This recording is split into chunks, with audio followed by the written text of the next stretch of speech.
Okay, boys and girls. Been screwing around with technology this morning, so can you hear me out there? Is it working? Because when you use OBS, shit gets real. I think I'm live. Feedback? Anybody? Hello?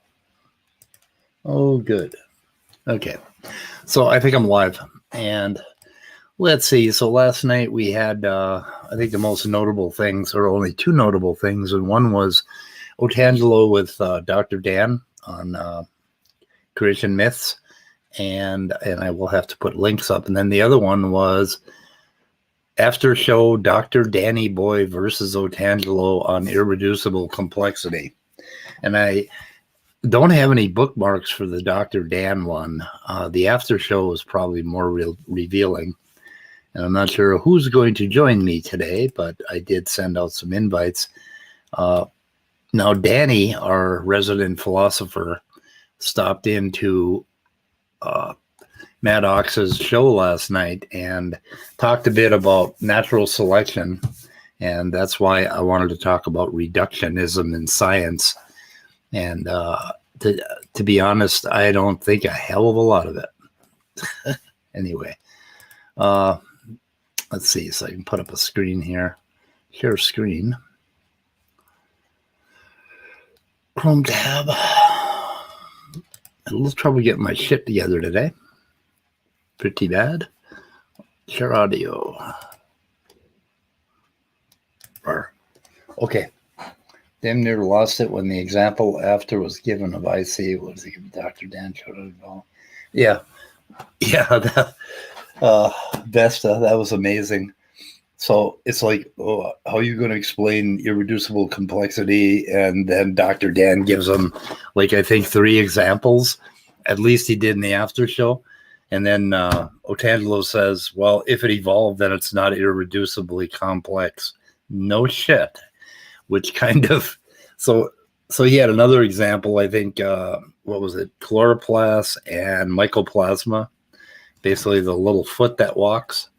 And that little foot in the mycoplasma is something that we just recently found out about, I think. So we got Walker and we have Danny Boy. Well, hello. Yeah, he is the real Danny Boy. The real Danny Boy. Yeah. Anyway, I listened to a bit of that last night. And so science and reductionism, to tell you the truth, piss me off, drive me crazy, you know. And there was a lot of that going on last night, but we'll get into it a little bit. But first of all, for the conversation with Otangelo, there was a part where Dr. Dan explained his idea about strong and soft irreducible complexity, right? Mm-hmm. And did you understand it, Walker? Or do you have a good grasp, or did you listen? Yeah, okay. I have a pretty good idea of what he was saying. Yeah. So let's just go through it here. A small point. Mm-hmm. So when I asked about this, the reason I want to make that distinction is twofold. One is that like irreducible complexity is one of like the old school intelligent design arguments, and the point is to make it like a scientifically testable idea, right? And so in order to work, it has to follow the rules of a scientific hypothesis. It has to be falsifiable. And the reason that distinction matters between the strong and the weak is that the strong version is falsifiable, right? If you find an exception, then you falsified it. The weak version is not falsifiable because you could always say, well, there's this other thing that can evolve. Even if you get to watch one specific thing that meets the criteria evolving, you can always say, well, we haven't seen that thing evolve. We haven't seen this other thing evolve.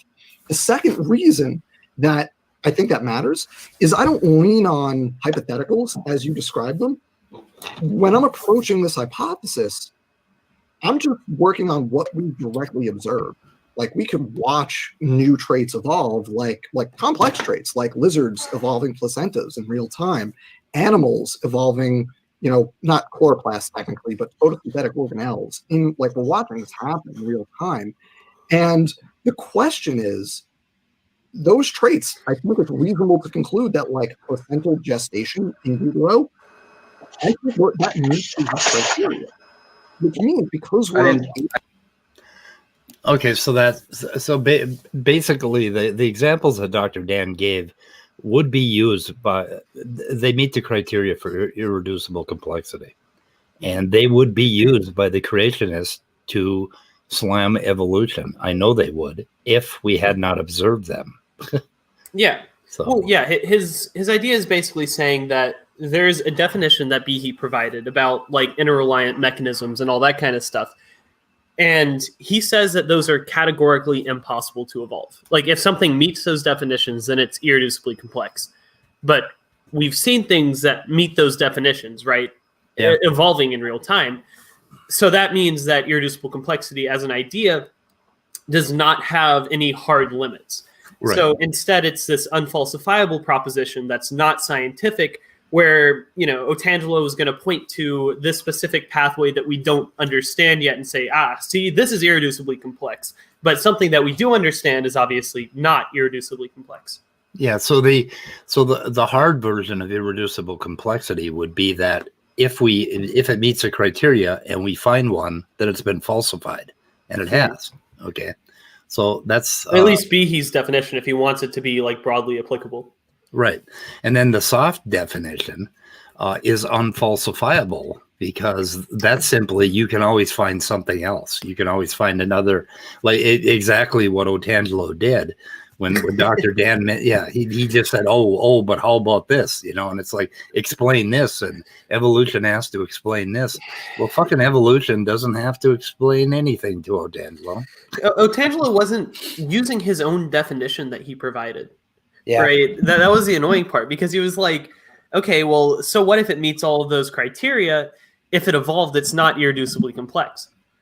And oh God, I called that out in real time. I was like, dude, you're just beelining for that third definition that you already said was dumb. Right.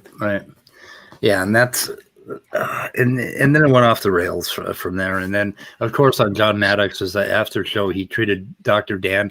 I don't know why he would treat any human being that way, but I can tell you why. He's intimidated. No, I was just about to say it was plainly obvious that John Maddox was quite intimidated. He's intimidated by the fact that Dan actually has a technical understanding of this stuff that John will probably never be capable of reaching, at least while still being capable of adhering to his rather asinine belief systems. So then he gets angry at himself for not understanding it as much as a literal PhD in the subject, right, and takes that anger out on Dan because Dan knows more than he does. That was explicitly clear in that discussion.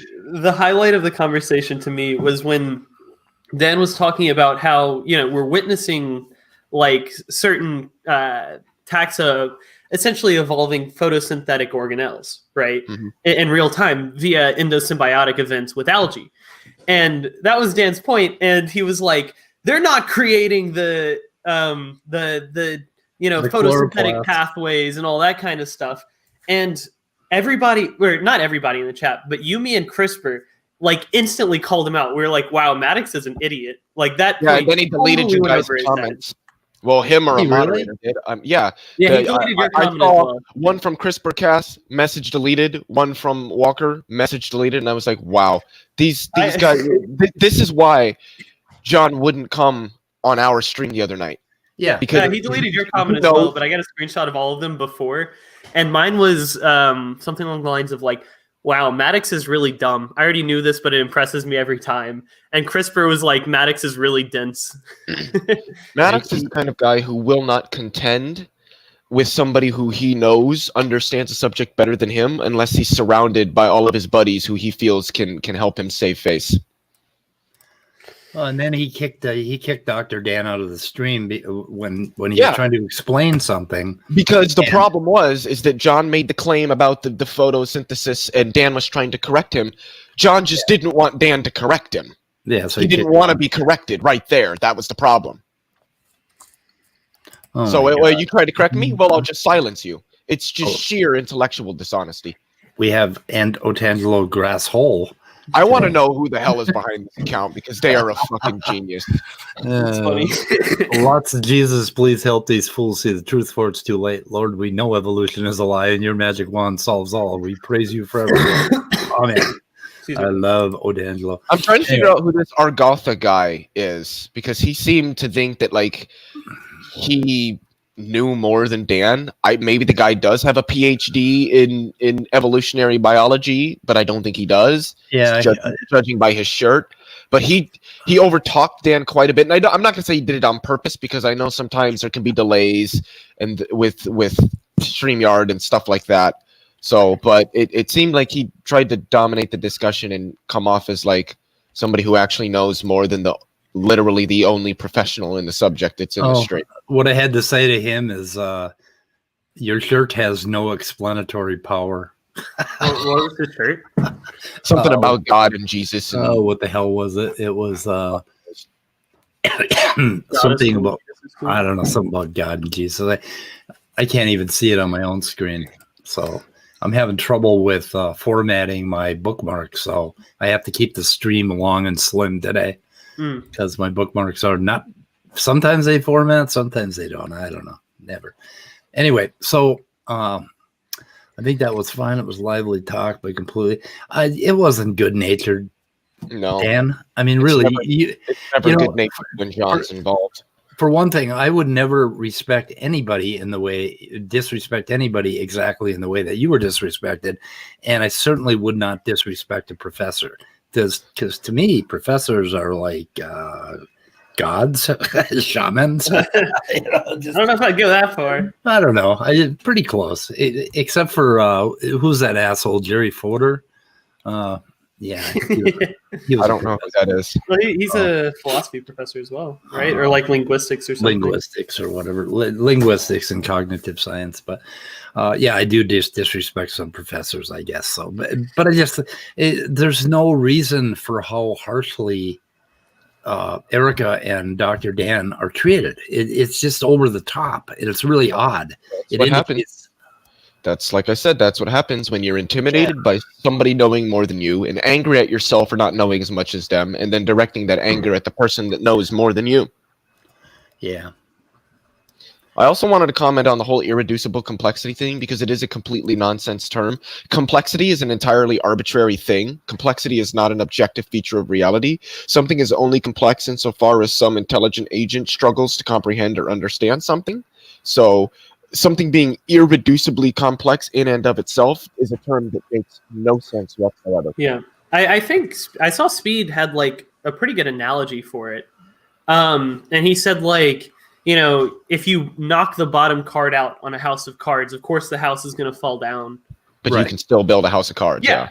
Yeah, that was the analogy when Otangelo was saying that if you knock out one of the genes, then the system doesn't work, right? It's a really bad metric. Yeah. Or the original example is also used as an arch, basically, where you have like stones building in an arch, where each stone supports itself, basically. And of course, if you remove only one stone, then the whole thing will collapse. Right. And it means nothing about whether or not it can be built. I mean, under their definition of irreducibly complex, water is irreducibly complex because if I take out even one of the oxygen atoms, it's no longer water. But that doesn't mean we still can't get water. And the molecule that's just hydrogen and oxygen isn't some other chemical that can still have a function and can still do things. Yeah, that's Otangelo's definition of irreducible complexity. Like, for example, is photosynthesis. Like, there are simpler systems of photosynthesis that only have one reaction complex, right? Only one of the two. Like the plants use two reaction centers, but there are bacteria that have only one. Of course, he will point out that those systems are not the same. They don't have the same function, but they are still functional in their own right. Mm-hmm. Where's the? They were talking about the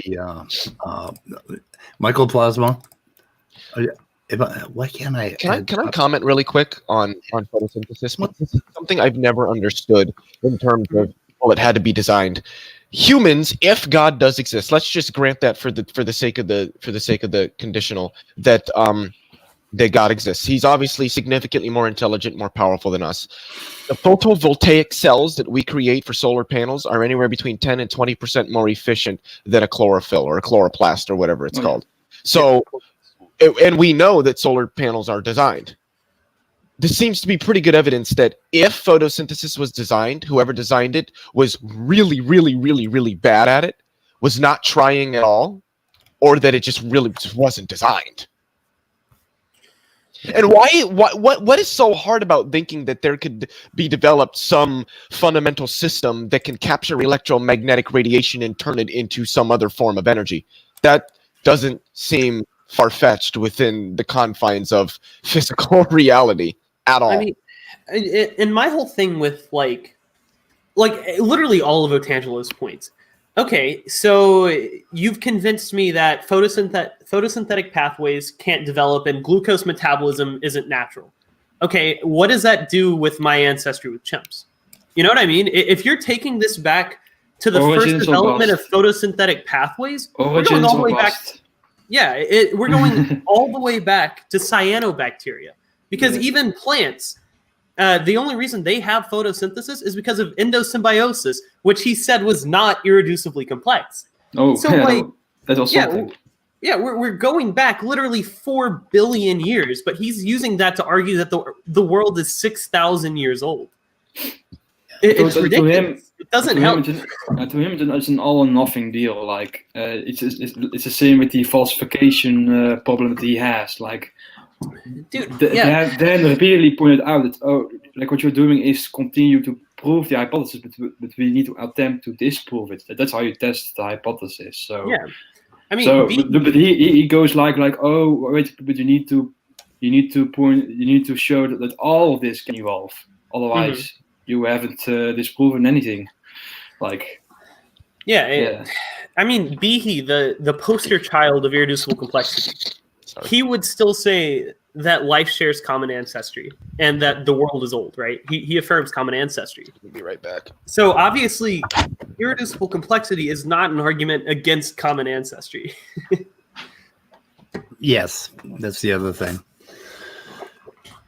Oh, let's see. And I see it's also not an argument for design. It's an argument against evolution. Oh yeah, for sure. Yeah. Of course, they cannot distinguish the two. Mm-hmm. I mean, it's an argument against naturalistic evolution because you can still have evolution without having, like random processes creating, or I guess not random processes, but unguided processes. He seems to think that evolution is true, like common ancestry, and but at some point, somewhere, something tweaks the systems occasionally. Like, yeah. I think that was Dan's whole point, how it's just completely unfalsifiable, right? Like, there's no way to test that. If, there's a magical dude with tweezers, like, poking around in someone's genome 4 billion years ago. Yeah. And that's not like a conclusion that you can reach even if you have determined that something is not evolvable. Mm-hmm. Because then the answer becomes like, oh, we don't know how it happens. Perhaps something else, but of course you cannot say, aha, therefore design. Yeah, it's just an argument from ignorance. Yeah. Yep. I don't know. I had a few other bookmarks here. I'm not sure what they are, but I might think of something to comment if I play one, so I'll play one.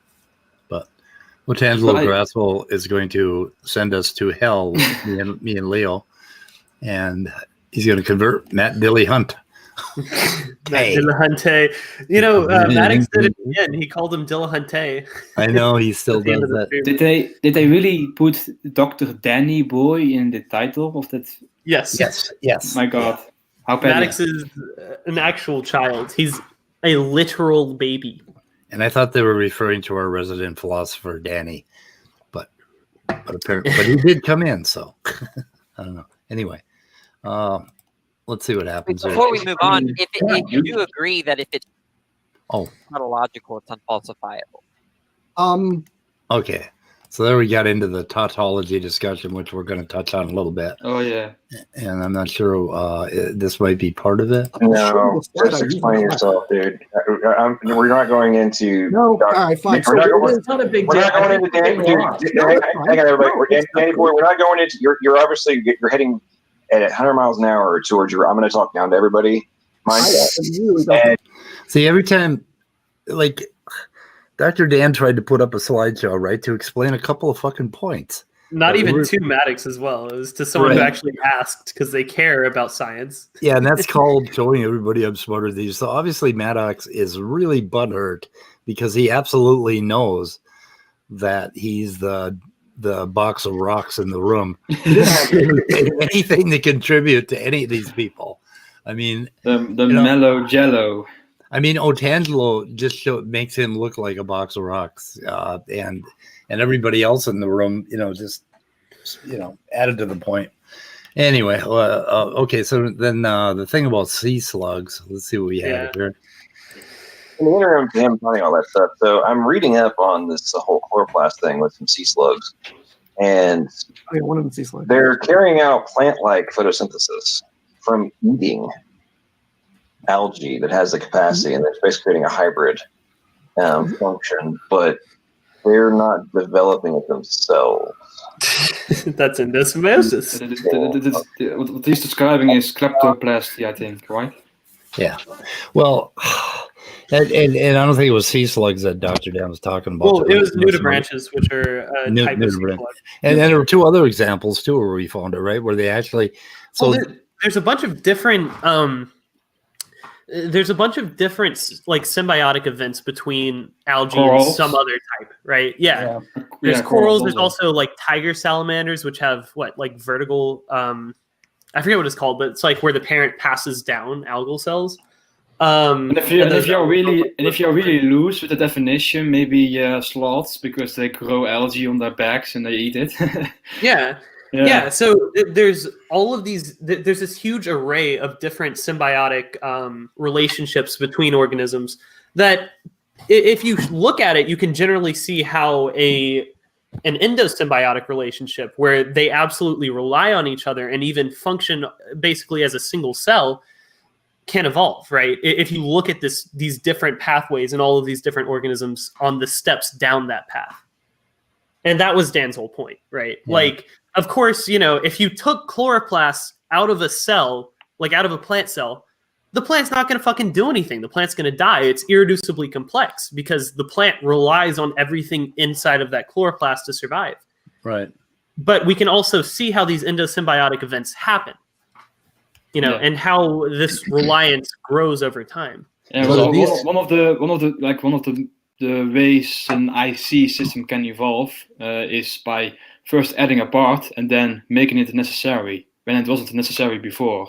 So of course, like before the chloroplast was introduced, they could still freely live, but after it was introduced, then the system could evolve even further, and then it became necessary, indispensable after that point. Another analogy I like to give, and it's rather contrived, but it still makes the point, is that if you took the electronic control module out of a vehicle, the vehicle won't run. You won't be able to get it to run at all.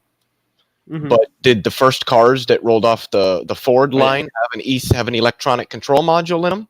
No. There's in fact numerous things that you would find in a car today without which the car cannot run, or is going to do a very, very poor job of running, and you're not going to get very far, literally speaking, that were not present in the first vehicles. Yeah, like one of the main problems with B is that he only imagines one very strict scenario of evolution, like only adding a single step each time, like just a very simplistic, naive view like that. But of course, there is an asymmetry between building up and just removing parts altogether, one by one. Yeah. And also another thing that Dan sort of talked about, and it's something that happens more frequently than you'd expect, just because of extremely large populations. Like, there's a lot of life on Earth.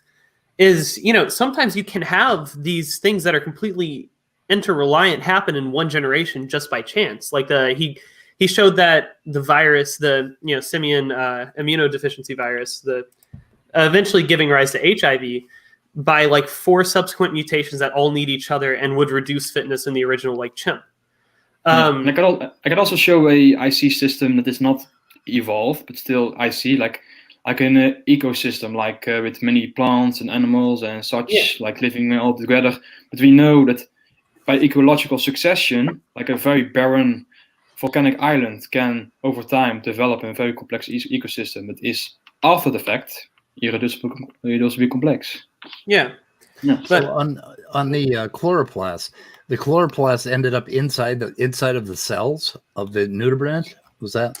yeah, I believe so. I'm not super familiar with the actual. Yeah, I have to example. look at the paper. But the other thing is that there was gene transfer from the chloroplast into the genome of the nudibranch. So here we have everything that we need that was going on for endosymbiosis. And Maddox totally fucking missed the point, because the idea of mitochondria happening from endosymbiosis doesn't mean that mitochondria developed. It means it was endosymbiosis. I mean, it was ingested, right? You see what he missed there? When he starts saying, oh, it was existing functionality. Are you surprised that it went clean over his fucking head and probably nicked the Hubble Space Telescope? But it did so in such an embarrassing way that I don't understand. Are you surprised? I am not at all surprised. Well, what will surprise me is if he ever shows his face again on YouTube. It has become a law of nature at this point. Why be surprised? I am never. I am always surprised at just utter ignorance. I mean, like just in your face ignorance. It just blows me away. Amazing. Anyway, hi Erica. We actually sent you a link in your email, which you never look at. She's probably working on her thesis or something. I mean, she's actually like doing important shit. So is Dan probably. When everybody talks about theses, I get excited. Like, ooh, I would love to be like be a university writing a thesis, and then I remember, yeah, but all the problem sets that you have to do, and then I just get turned off. I actually have an exam on Friday. Creation myth or Dan says that it's the animal that has some of the genes for photosynthesis. Like I worked together with Jackson Reed on a video about that includes that subject, and Jackson Reed put up a paper that shows the nudibranchs don't actually have the genes, so something else must be going on. Oh, really? So they basically refuted that? They first thought that maybe nudibranchs had obtained some genes that are involved, which facilitates this phenomenon. But of course, I have not seen the paper itself, so I'm maybe not remember it correctly. So yeah, and they also said that these guys are getting hard to study because apparently they're not going to end up a population, but so maybe just a one-off thing. But that it can happen at all, is something that we have to check out. But I wonder why they thought the genes were there if they weren't. We'll look into it and we'll do something on it tomorrow. I'll pull up some more fucking papers, but anyway, get the gibbon out of here. Thou shalt suffer a witch to live. You need to watch all that video. Oh my god. Okay. Anyway, what else? What else was he gonna say? Oh yeah. Dr. Dan pointed out that Speed of Sound got the key, which is not surprising. And it's not surprising that John didn't get it. I just want to say that. By the way, surprising that I got the point. Speed, remind me to ask you a question before the stream ends or when the stream ends, because I do have a question. Question? No, it's not a personal question. I mean, I can ask it now. There's just not really a reason to, unless you have a decent memory. Oh, you can ask now. I tried to convert my recent debate to an MP4 file on like 4 different sites last night, and I didn't work on any of them. I was wondering if you could do that for me and then just send it to me. I have no idea why. Maybe it has something to do with the fact that I'm on Chrome OS, but I couldn't. None of them worked. Your debate is online. Is on YouTube, right? Yeah, MDD. Yeah, I can just download it as an MP4, so I can do that for you and get it to you. Okay. But I need to do that with my MDD debate sometime. I'll have Speed do it, unless you know how to do it and have the capability. I don't know why it isn't working for me. What do I use? I use something called WinX HD converter, video converter for the Mac. And I use that other one that SFT suggested, ClipGrab, but I thought that was bullshit. I didn't like ClipGrab either. It worked about half the time, and WinHD works all the time and it's free. So anyway, it's a good thing. But Originally said about gaining subscribers off of MDD was wrong. I gained about 35 subscribers so far. I gained about 20 that night. So That's not bad at all. Just by having you on at an after show, yeah. Well, so catching anyway, up with me. No. what I decided to do is send people out to kidnap you, put you in my basement, and use you to gain subscribers. And I'll feed you well. So don't worry. Sal is debating why am I drawing a blank? Matt Dillahunty tonight on Pascal's Wager. This is going to be an interesting debate because Pascal's Wager is just really bad. Yeah. I mean, Homer Simpson demonstrates how it's bad. Yeah, I wonder how Sal's going to argue that. So do I. That's going to be... Because to me, it seems very, very obvious that if you don't already subscribe to that belief, like Pascal's Wager means nothing. Have you actually? If you read Pascal's Wager, if you read Pascal on the issue, he's not writing the atheist, right? He's writing the agnostics, and not just any kind of agnostics, but agnostics that don't have the ability to or don't know how to acquire one belief or another, but through a process, right? So he suggests things like, well, basically Pascal's Wager presents a practical reason to accept the existence of God, and then offers a means of getting to that belief. So it's actually a lot of people mischaracterize it.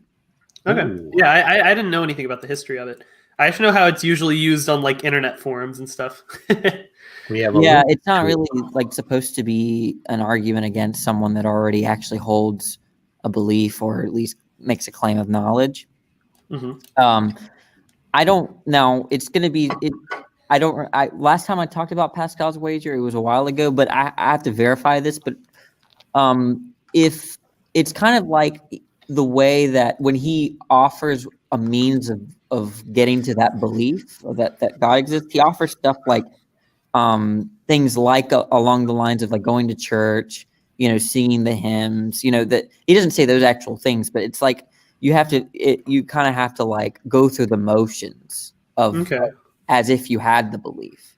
And so Pascal's Wager is almost like a way to convince yourself if you want to be Christian. Or in its original. No? Pascal's Wager itself just gives you a practical reason for belief, right? But then I'm saying that there's a kind of tone in his writings, right? That not only try to argue for that practical reason, but help establish a means of acquiring the belief. Okay. I just found God. I found God. Demeter on the corner of First and Amistad. I'm sorry. Linked the site called the Reactome, and I haven't looked at it yet, but it looks pretty exciting to me. I think I found Jesus. This is Jesus right here. Anyway, I thought I'd show that. So what other kind of dumbness do we have here on this? Potential definition. You were there last night, Danny. What did you think of Maddox's performance for his stream? I guess maybe you don't want to say because you'll get booted off. Yeah, it seems like there was a lot of antagonism. I know. Towards, I think Mr. Danny Boy or whatever. I don't know. Dr. Dan. Dr. Dan. I didn't even know that was a what do you call it? A kind of insult or something that's supposed. Yeah, I thought that was just his name, but the because I don't know the history, but I know at the end he was telling John was telling me what was annoying about him, and I was like, well, it seemed like a nice guy. I mean, I only really get annoyed at dishonest people. And there was not really a hint of dishonesty. And then there's no need to watch it. But remember when he offered the slide, afterwards I was like, I actually want to kind of see the slide. Yeah. Understand what he's saying, right? Mm-hmm. Okay. Yeah, John was just scared of him sharing stuff that shows that John is wrong and is an idiot who doesn't understand anything about biology. Yeah, John is an interesting case because he has enough Dunning-Kruger in his system to believe that he can understand like the cutting, like the bleeding edge of biology without knowing the very basics and not having like any background in it. You know what I mean? He thinks that Dan is talking down to him by explaining what natural selection is because he doesn't know what natural selection is. You know what I mean? Well, the other ridiculous thing is that Dan said on our show that translation was not his not something he specialized in or knew a lot about. Yeah. And Maddox went on and on about that, about how, like kind of implying that Maddox knows more about translation than, and he went back to this ribosome pausing thing, which I'm going to have to look into again. I looked into it last February. I can give you some articles if you'd like, some actual technical literature on that. Yeah, there's one. What I've learned from it is it happens, I think, when the ribosome literally essentially pauses during the translation. Like, I think the way that they worded it is like it arrests on a truncated message, and that this can pose a threat to translation. The nascent chain can be degraded. I think there's other things that can occur in it. Okay, that's one thing. Yeah, but I don't know all the technicalities about this process. In some bacteria, I think, and in maybe in the human or some eukaryote, they also found a signal that causes it to pause, and it seems to allow for a better fold on the protein. So it would be a beneficial effect, but it doesn't seem to be anything. There's no evidence that it's involved in more than a few one-off proteins. That do this. There's no evidence that it's like this big thing that they discovered and it's ubiquitous. It happens for every protein. No evidence for that at all that I can find.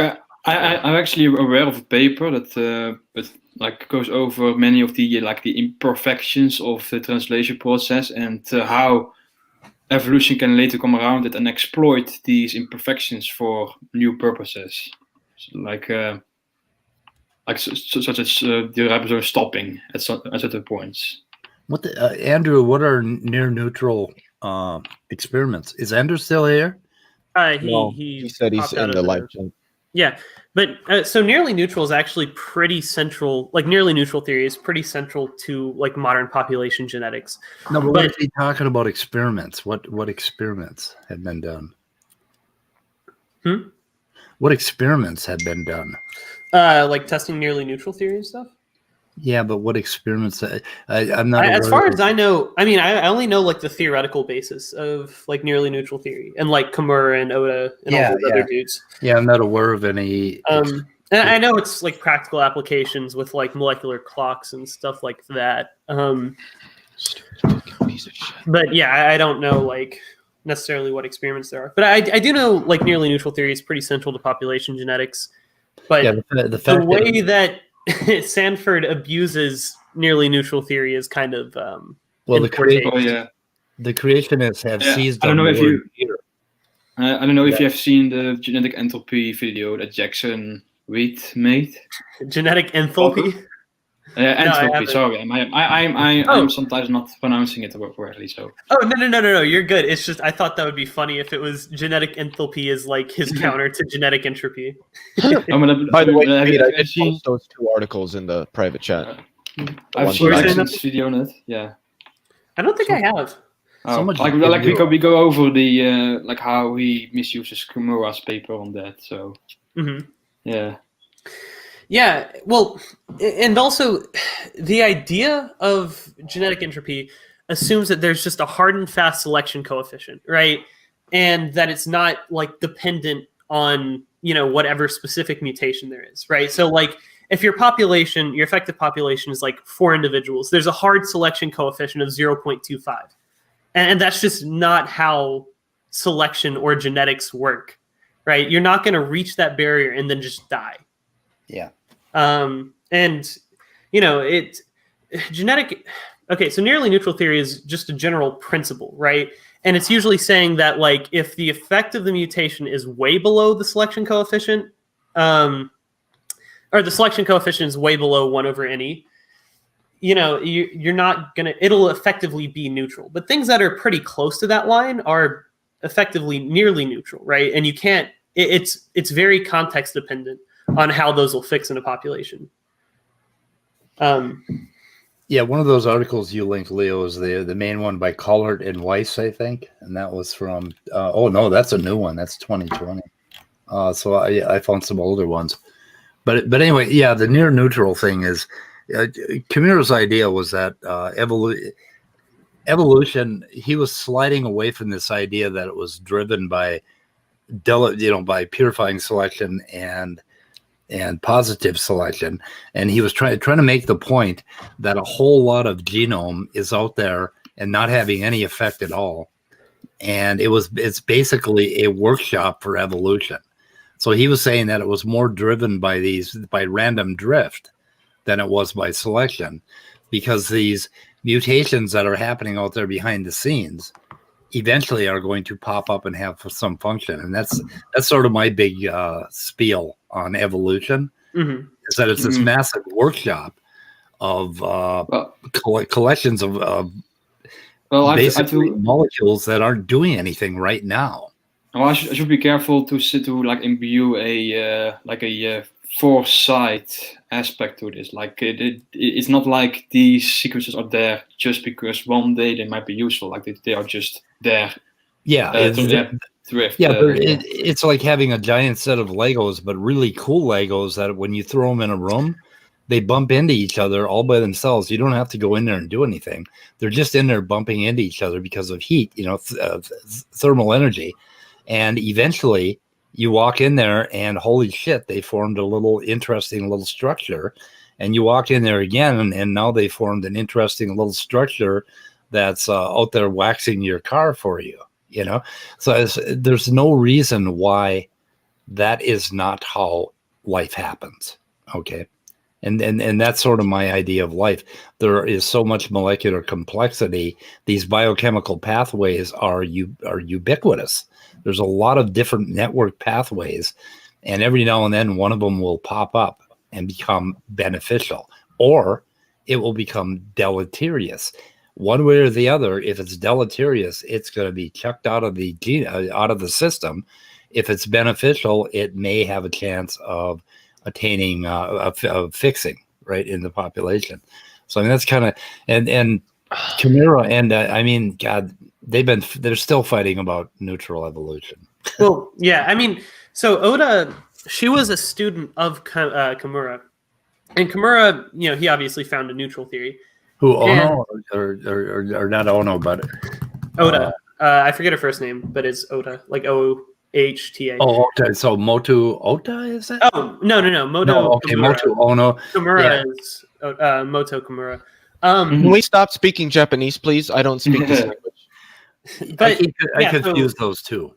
Well, so Kimura was the founder of neutral theory, and Oda was like his student.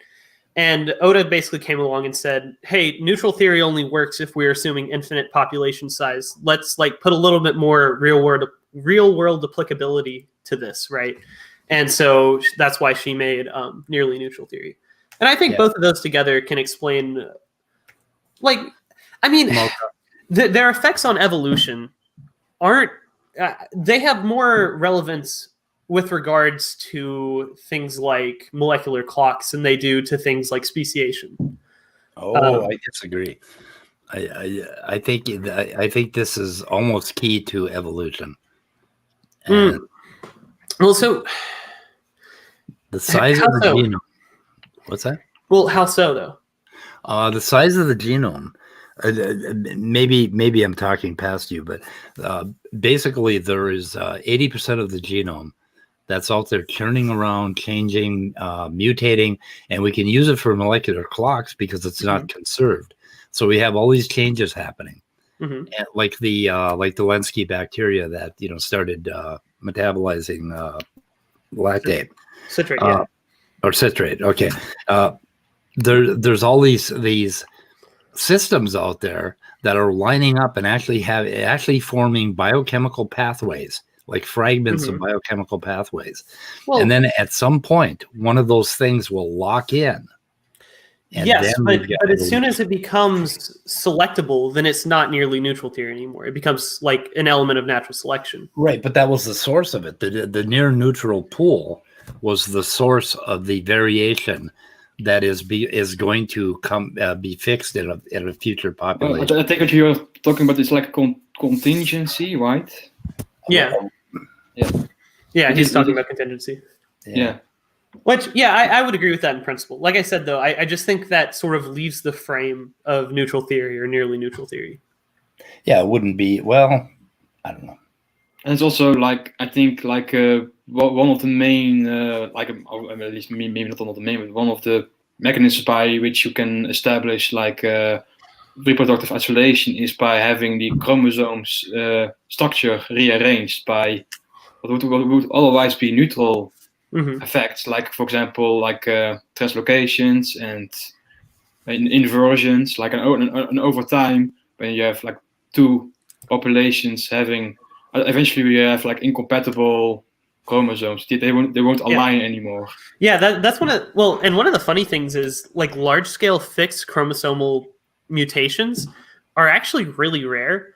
And so if you look at the chromosomal differences between us and chimps, it's so minimal. There's the chromosome 2 fusion, and then like two centromeric two centromeric inversions, or something like that. And then like there's a Y chromosome in the chimps that's like lost a handful of genes, right? Because and there's also an interesting pattern with these inversions. Like if I'm not mistaken correctly, like there are less differences between our chromosomes where they do match, but when there are inversions, there are more differences because at those sites there is no recombination possible. So it points to like at the beginning we were like interpreting, but these inversion sites they could not recombinate with each other. So that's why there are more differences in those sites. Mm-hmm. That would make sense, although I don't really fully know. That would make sense in populations that haven't diverged, right? Like if you have early on, that's leftover for what happened early on. Like so like, after we split, but there were still some intermingling between us. If that's that's totally possible that's one of the events that could have caused a speciation between our ancestors and like the ancestors of Pan. But I don't know anything enough. I definitely don't know enough to talk about that. You know, I remember there was like an article that over maybe a blog that P.G. Myers did on this. Like I will look it up. Maybe you can look at it. Maybe I'm misremembering it incorrectly. So. Yeah. Oh no, I mean it would make sense, like for sure, if that's what caused the speciation event. But like. The only problem I could see with that is it would assume that like it happened at the divergence of the populations, but I don't really know. I wish I had been paying attention to all that, but we will fight about that later, Walker. Yeah. And fight we will, because I'm rather fond of the ideas I'm developing along those lines, but I got to look into Kimura again. And God, the book is long and the day is short. The book is long. I got a book on geophysics yesterday, and they talk about plasticity of solid rock and a whole bunch of other things that creationists never want to talk about. But we're going to have Orge on at some point, and hopefully Colton. That'll be fun. Yeah, what is Colton's new name? He has a new name. Who the fuck is Colton? Corporal Anon or Mr. Wilford. He is a geologist, and Orge is too. I think Orge is a. You should also have PhD Tony on because he's a PhD in geophysics. PhD Tony. Anthony Maurice? No, PhD Tony. Oh. He debated a lot of flat earthers. Like on YouTube, it's literally just PhD Tony. Okay. He was on. When he said Tony, I did think he was referring to Anthony Maurice. I was like, oh Jesus. Why would I be referring to him, calling him a fucking PhD? Do you guys think I'm that charitable? Because I'm I thought it was ironic. Y'all are way more charitable than I am. Let's be You honest. definitely do it ironically. I mean, it's sarcasm, but yeah. Is Erica still out there? Are you still out there, Erica? Because I got another book. If I was talking about Tony, I'd call him RNA Tony. RNA Tony. Yeah, because that's all he ever talks about. Is how much of a failure the RNA world hypothesis is. I got a Christmas present, and I think if you look at Erica's videos, I think this is one of the books. I think it's one of the ones that she recommended. It was on my list, but it was like I'm excited. Where the hell am I? Can you see me? It's not work. What? Can you? Your face is a little small. Oh yeah. Anyway, so I got this Ape Anatomy and Evolution and I think that is one of the things that she has on her bookshelf, but I'm not sure. I got this for Christmas. Well, that's good. Yeah. Nice. Yes. Excited about that. Still more shit I got to read. How many of these books have you read? Oh fuck! I told you 5% of every one of them, and about 5 to 10% of them. I mean, Jesus Christ! You know what? If I lived for 300, I found the blog that I mentioned to Walker. Okay. Yeah. Just post that in the private chat, and I'll read it. Something tells me it's a very conservative estimate, and I'm going to have to read the review article that Demeter linked me to in the email today. Why are you guys posting stuff in private chat when we have a public chat and you all have fucking wrenches? I didn't give you wrenches. So you could throw Smokey out. I gave you wrenches so you could put shit in public chat. That's what I did. The links that I posted weren't for Fringula. For the public chat. No offense to them, they were for you, Speed. Oh, I see. But still. I mean, you know the paper I'm talking about, right, Speed? When I'm talking about the paper that Demeter linked to earlier today? Yeah, that Demeter linked? That one? Yeah. What was that one? Prebiotic reactions, networks, and water. I posted it in the public chat earlier. Go in and do that, aren't I? Because I always post stuff in the public chat so everybody can have the papers. Because we don't want to pull a fucking Maddox. I haven't read it yet, but apparently water can do a lot of shit. Yeah, I know. I asked Maddox last night how he licensed the music at the beginning of his stream, and the son of a bitch totally ignored me. I mean, it would have been really easy for him to tell me how he licensed that. I'm confused about that. Yeah, what do you mean license? Okay, at the beginning of the stream, he had a little bit. You mean during the countdown? The music that plays during the countdown? Right, he had a little bit of I call it techno, but yeah, I don't think that he gets to choose that. I think that's just music that comes with the countdown through StreamYard. Well, and you can also find like things that are copyright free online. Well, royalty, yeah, you can find a shit pile of royalty free. Generally, you have to purchase it from a website. So a website buys the stuff from people and then sells it to you, but it's technically royalty free.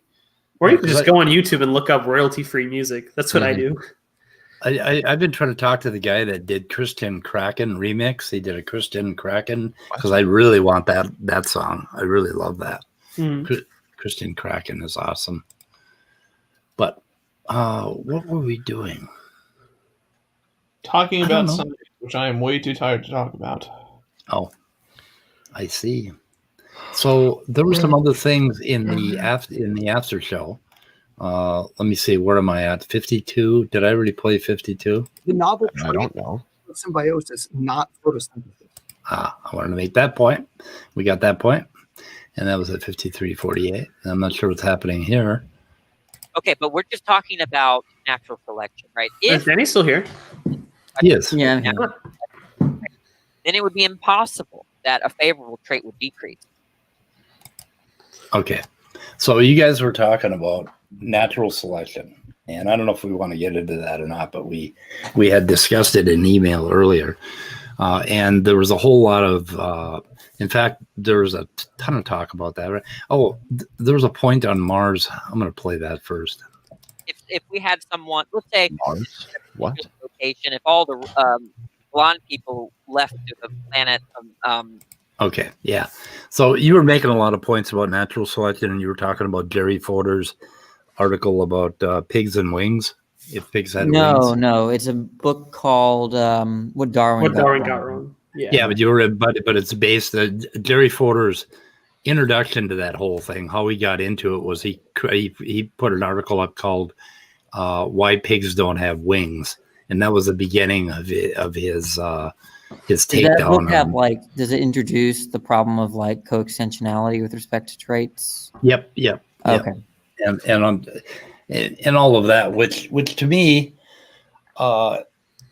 it's like you guys were trying to, and I think Dr. Dan is with me on that he was not exactly wanting to approach reduction in evolution. However, Dr. Dan doesn't like the extended synthesis, and I'd kind of like to know what his opinions are on that. But well, so I think the main disconnect, because I was also watching it last night, the main disconnect is natural selection as an idea and then natural selection as a mechanism of evolution, right?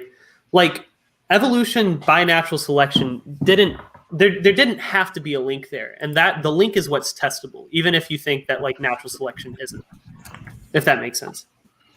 Well, yeah, there are other mechanisms you could talk about within evolution. I didn't. Yeah, really... but there's no way that like drift can explain positive selection, you know? Well, the point is, it just depends on what. That's a bit of a tautology over it. Yeah, I guess it is. By definition, drift cannot explain selection because it's not selection. Yeah, that's fair. I think you meant like drift cannot explain evolutionary trends, maybe. Yeah, that would be a better. The problem I see amongst a lot of creationists is they seem to think that biology states that natural selection is the only mechanism for biodiversity, and I'm like almost positive that it isn't. Well, it's not even a mechanism of biodiversity. It's a mechanism of selection. It's selection is actually a mechanism of like restricting the diversity. Like it's a conservative force. Yeah, natural selection doesn't deal with variation, right? Like the variation to begin with, I suppose. Mm-hmm. Well, variation comes from mutation. Like it's also one thing in the human population, like the differences between our ears, our shape of our noses, our like hair color and such. They are pretty much all just drift consequences of drift. Like the reason why red-haired people are most commonly in like Ireland, that's just like mechanisms of drift. There was no selection or selective reason for why that is the case. Well, to me, it was a silly conversation because survival of the fittest is a sentence we would say to kind of talk about something that's really fucking complex, and it does not fit that complexity at all. It's more of a colloquial term, I think is what you're trying to say. Yeah, and the same with natural selection. But now Dr. Dan's point was that is what Darwin had to work with, and that was what his theory is based on. But that was a long fucking time ago. Why are we still even talking about it? I mean, Darwin was wrong, Speed. Don't you know? I know that's the whole point. But natural fun thing is, wasn't is Darwin actually wrong about quite a few things? Yeah, well, Darwin, one of his biggest wrong things. How could he not be? Didn't know about genetics. Yeah, and one of his biggest wrong things is his method of, or his proposed method of inheritance was something called like gammules or something, where there was like the essence of traits that were in these micromolecules that were passed down from generation to generation. Didn't he have? I'm pretty sure, like oh god, was it Mendel that discovered genetics? I'm pretty sure Darwin had Mendel's original paper sitting on his desk when he died. I'm not sure about that, but here's the tragedy of Mendel. Like his work was lost for like I think 11 years or 22 years, and it was discovered, early 1900s. Early 1900s. Yeah. Okay, I don't know about you, but Mendel deserved a fucking medal when he was alive, not when he's dead. What's actually kind of curious about Mendel too is that the genetics he was studying for pea plants was actually very special, and the types of he got super lucky. Yeah, he got really lucky on what he was actually studying, and the fact that it had the properties it did. Be carefully. Because population genetics as a whole is much, much more complicated than that. I mean, okay, what if Mendel had seen like the pea pod shape and the pea pod color? Like, what if they were linked genes on the same chromosome? That would have totally thrown off population genetics. So I need to make an analogy, and I want you guys to tell me whether it's accurate or not. Darwin was to biology what Newton was to physics, with relativity being representative of genetics, taking it that step further, or several steps further, I guess you could say. I mean, the analogy that's a good analogy. It kind of works. Yeah. It's more. It doesn't need to be perfect as long as it makes the point. I guess it's more so that Relativity is like a whole new framework, and there are still some aspects of Darwin's theory still there. But yeah, Darwin is to modern biology as Mendel is to electromagnetism, sort of. Mendel. Wait, Mendel. Mendel. What the fuck? You mean Maxwell? Maxwell, yeah. No, yeah, Maxwell. Oh, you mean Faraday? Maxwell would be genetics. Like, whoa, he did genetics. He did a little electromagnetism too. Why are we just now finding out about it? I confuse those two all the time. Mendel, Maxwell, they kind of blend together. Mendel's lost papers on electromagnetism. Immutable. Lay off the sauce. That's right. Oh, that's funny. Immutable, have you had coffee this morning? Also, the Darwin's theory of no sleep last night, so it's not helping. Darwin's theory of heredity was called pangenesis. What the fuck? Now we're just mixing shit up. Was called what? Pangenesis. Pangenesis. I don't get it. Yeah, we're just mixing shit up, Leo. Forget it. Okay, this is what I'm trying to do. Okay, Leo, in private chat, Top Dog downloaded. Yeah, I know. I already have it downloaded. I'm about to upload it to YouTube now. Okay. So what are we downloading? What are we uploading? Nothing that you need because it's not. It's probably his video. Some really how good, do you know? Really good porn. I need everything. We found some I'm really good. Should I do more of a clickbaity title like Robertson Jenis doesn't know shit about relativity or something like that, or should I just be formal with the title? You could probably be formal with the actual title of the debate, and if there's any parts that you clip out for later, you could be a little clickbaitier. I don't know how to do editing yet, so. Okay. Okay. We got somebody. Okay. Father God, it's been over days since thy will granted me a bowel movement. What? Please send me. This is apparently Smokey Saint because that looks like Smokey. Well, it's not literally Smokey. The picture is, but that's not who's actually behind the account. Oh no, I think it really is. No, I think that's literally Smokey Saint. That's Smokey's stock account. Where is it? This is not Smokey. It's on chat. Father God. By the way, you guys got Smokey all wrong. He knows he's an asshole, but he's actually nice. What? Anyway. Oh, so hey, he was nice to me. Oh, he sucked your dick a little bit. Okay. He's not even gay. What are you talking about? Figuratively. Is this where God touched you on the doll? I wonder. Nah, but we had a nice chat yesterday. Oh fuck! Wait, what am I doing? Okay, there we go. I mean, he knows he's an asshole, and he knows he's provocative, so he never hides that. Who are you talking about? Smokey Saint. I mean, the dude's not just an asshole. I don't know. I really don't know how to describe it fully. What am I doing? Why did I do that? He also gave me money. Just kidding. He didn't do that. Smokey probably doesn't have money to give to people. If I'm being completely honest. Smokey Benghazi. Wait, what?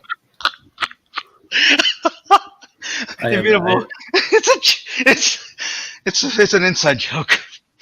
Midnight's real boyfriend. Aha. Yeah. Oh God. Yeah. Right.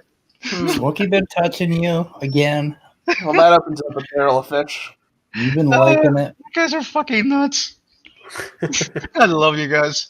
You realize you like it now, but the psychological damage you're going to experience over your lifetime is going to be tremendous. Oh, trust me. No. Hold on. You got to get it right. It's going to be tremendous. Believe me. Well, hold on, Leo. The psychological trauma I've already suffered is enough for a lifetime, so I'm already crazy. Don't worry about it. Okay, so SFT went into mutation accumulation experiments. I'd like to know about them. So, Andrew, is that the term that Raw Matt tried to publish in PLOS Bio? I don't know. His was mutational accumulation rates. Oh, by the way, how well Standing can write in a formal scientific setting, because that's going to be hilarious. So just a quick update. So if y'all remember, on Christmas morning, I think it might have been the night before, I think on Christmas Eve. Yeah, I found that comments on Google Docs that Raw Matt had been using to like write his next whatever, like his de novo mutation rate. And it looked like he was actually taking some of the criticism. And I saw he had left a reply on one of my comments yesterday. And he was like, wait, so you're saying the paper completely debunks it and it should have a doubling time of like 16.5 years, resulting in way, way more mutations in the secular rate? And I was like, yes, that's exactly what it says. And he said, damn, son of a bitch. And so we might see him actually stop using that argument. So that would be a plus. Like, it was just, that's not even like the dumbest reason, but at least it's, evolution. It's a start. Yeah. It can be taught. Assuming the mutation rates were constant, like linearly constant, it still wouldn't prove anything because his generation time you still have that up. Sorry to interrupt you, but it's like, okay, the joke is done. No, that's not what I typed, you stupid fucking worthless fucking dumbass fucking predictive text. Always got to type and shit in that I didn't fucking click on. Jesus fucking Christ. Leo, every now and then we get a glimpse into your mind, and we don't. No, like you it. really don't, and you And don't. Just remember, computers have memory, and when they achieve a state of singularity, they will fuck you over. I don't know what that means. I don't know either because I'm blind. Oh wait, that's different. Never. Oh, so Erica's too busy for us people with less than 1K subs. This bikini. Why? What? Wait, what? Okay. You know what? I'm just gonna put it here. Just nobody screen share. Just watch it at your own peril, or look at it at your own peril. Oh my goodness! I don't know if I dare. Sexy. Fuck yeah. Twin G. Thank you for sharing. Oh, thank you. I have to share it in public chat. That's no, everything in private chat has to be shared in public chat. Everything we talk about has to be shared in public chat. Well, no whatever, secrets for you. It's something I found on Twitter. There's some people that would find this erotic. I am not one of those people. Oh my! I appreciate it for the Borat humor. Oh my God! My eyes I'm blinded. Fuck! Why do I click on shit? Oh God! Now you can't unsee it. Can't unsee that ever. Fucking horrible. So, reductionism. Well, I was upset with that conversation last night. Actually, not upset with it, but I was like, "Come on, guys, what the fuck?" Huh? The bit about natural selection and survival of the fittest and ontology. Benghazi, it's not sexy for Christ, okay? I'm not that curious about seeing Shanny naked. Shanny, you mean the dumb bitch racist Shanny? Yes. Oh, there's another Danny. Oh no, there are two of them. Okay. Uh-oh. Which one's the real Danny? You're fucking kidding me here. Okay, Leo, if you're gonna talk, mute. Should I remove one? Then Danny has become an electron. Two places at the same time. Yeah. Which one will the real Danny please unmute? Hello. Hello. Okay. What happened to your... We are waiting for the wave function to collapse. There it is. Haha. Okay, there was something interesting that I've noticed in my apparently AI solved this Schrodinger equation. I gotta find that article. Yeah. It's not the article. What, you saw it? Yeah. Yes, I read it. It's pretty interesting. Nice. Can you link it to me on Twitter? This is so fucking wrong. Yeah, one sec. It's actually kind of interesting that, well, I don't know. AI seems to have limitless potential, so it's not overly surprising to solve it. Immutable, don't be afraid. It's not going to take over the world. Knock it off. We've had this before. I'm not quite ready to upload my mind into a silicon chip. Well, then don't. That would be mine. Sel is here. Hi, Sel. Hello, Sal. Who's Sal? And where is he? Wait, so Speed, what was that thing you wanted to talk about? Reductionism? Oh, just the end of the video last night, and I'm not sure.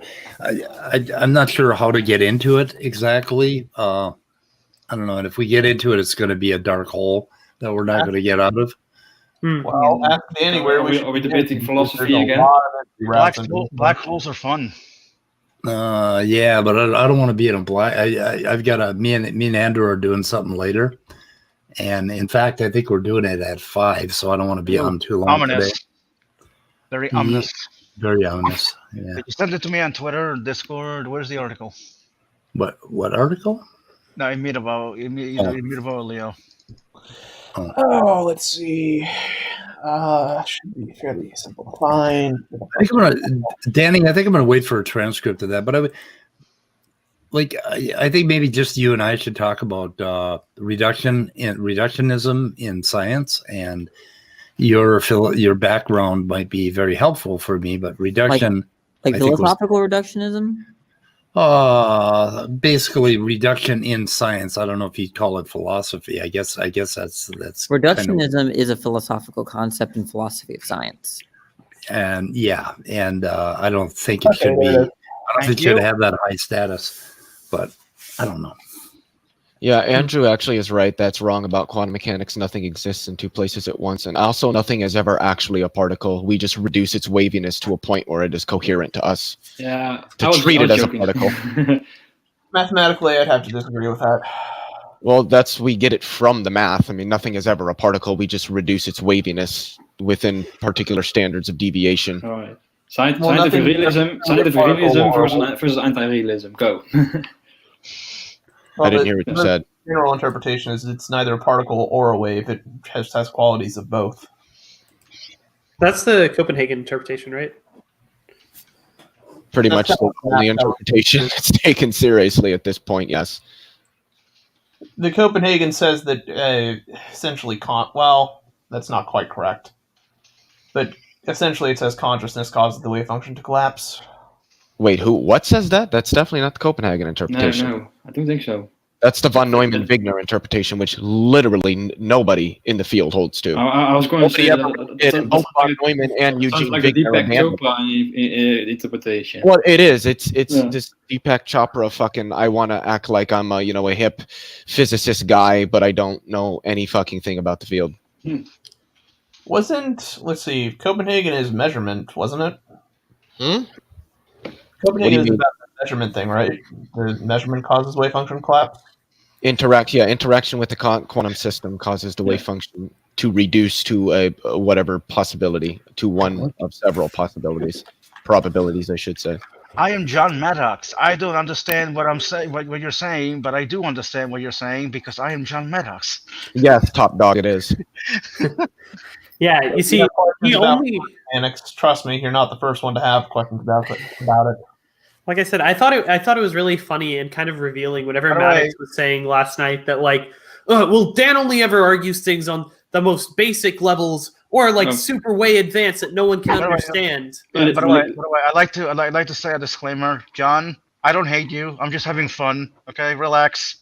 Well, Leo, your field is more in quantum physics, right? Or maybe not specifically quantum physics. I don't have a field, but I study astrophysics, cosmology, and quantum physics. Yes. So, but I've heard that Sean Carroll adheres to the many worlds hypothesis. I don't know if you have any opinions on that. I think it's viable. I just don't hold to it. Yeah. I mean, to me, it kind of I know we need to show it. We need to find evidence for it, but to me, it kind of makes sense, right? There's different, there's stars, planets, and those planets form galaxies, right? Why wouldn't the pattern repeat with universes? Well, the thing about the many worlds interpretation is it doesn't posit that there's other universes. There's one universe evolving along numerous different world lines, and we can measure that in some sense through something called wave function collapse. Yeah, the many worlds interpretation, right? Could also be there's the many worlds interpretation and the multiple universes. Like interpretation theory Like, why can't they both Multiple universes is more cosmology, that there's actually literally other physical universes out there. The Everettian interpretation But doesn't multiple posit the worlds. existence of other actual physical universes. It posits multiple different world lines evolving in their own way in one universe. But doesn't that also imply that there are other universes as well? A No. parallel. World, No. yeah, the multiple world of us also No. implies that there are other universes. Oh No. no.